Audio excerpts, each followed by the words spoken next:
Hola, soy Agus. Bienvenido nuevamente a Creaciones Poliméricas.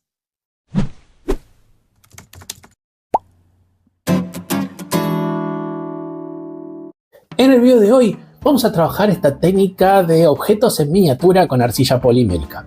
Es un video que tenía muchas ganas de hacer. A mí me gusta trabajar mucho con objetos en miniatura y tratar de recrearlos a escala o lo más parecidos posibles.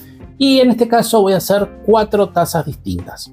Para ello voy a utilizar 4 colores de arcilla polimérica Sculpey: el verde perla pavo real, el granito turquesa, el terracota y por último el azul galaxia.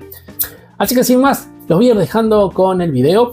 No sin antes recomendarles que si aún no están suscritos, los invito a suscribirse al canal. Ya llegamos a 18.000 suscriptores, así que muchísimas gracias por el apoyo y por todo lo que han generado ustedes en esta comunidad, de sugerir videos, de apoyar el contenido, así que muchas gracias de mi parte.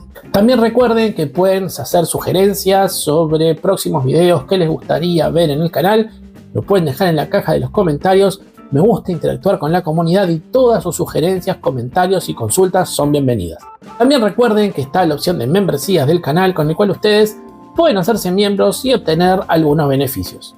Toda la información se la dejo en la descripción de este video y aprovecho para saludar a Inda Manríquez, que ha sido miembro del canal durante 9 meses. Muchísimas gracias por el apoyo, Inda. Así que sin más, los voy a ir dejando con el tutorial. Que lo disfruten.